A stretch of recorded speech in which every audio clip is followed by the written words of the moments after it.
60 سال زندہ رہے گا، تو 70 سال زندہ رہے گا، ابھی تو میرے بال داڑھی کے کالے، ابھی اور زندہ رہوں گا۔ اللہ تعالیٰ اس چیز کا محتاج نہیں ہے، کسی بندے کا محتاج نہیں ہے، کوئی طاقتور اس کا محتاج نہیں ہے، کوئی بڑا پڑھا لکھا ہے اللہ اس کا محتاج نہیں ہے۔ میں نے اپنی آنکھوں سے دیکھا وہ بچہ جو پیدا ہوا تھا، نہ چلنا سیکھا نہ ماں کا دودھ پیا، اس کو ہاتھ پہ اٹھا کے لے جا رہے ہیں۔ میں ایک مدت تک قبرستان کے پاس میرا گھر تھا، میں نے اپنی آنکھوں سے دیکھا، پوچھا یا تو معلوم چلا کہ آج ہی پیدا ہوا تھا، آج ہی مر گیا، دفن کرنے کے لیے لے جا رہے ہیں۔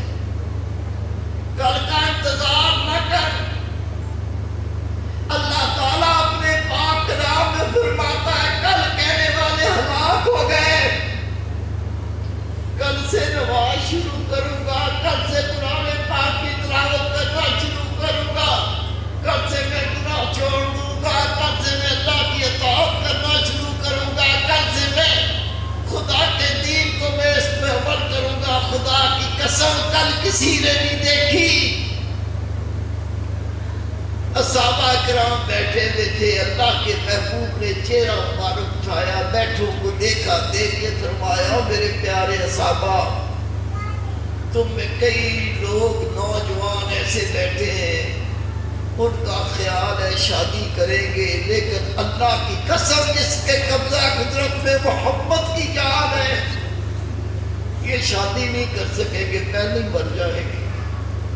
نبی پاک نے فرمایا میں ایسے لوگوں کو دیکھتا ہوں جو مکان تعمیر کروا رہے ہیں، مکان تعمیر ہو رہے ہیں، یہ تعمیر ہو جائیں گے، لیکن تعمیر کرنے والے مکانوں میں ٹھہر نہیں سکیں گے، اس سے پہلے ہی مر جائیں گے۔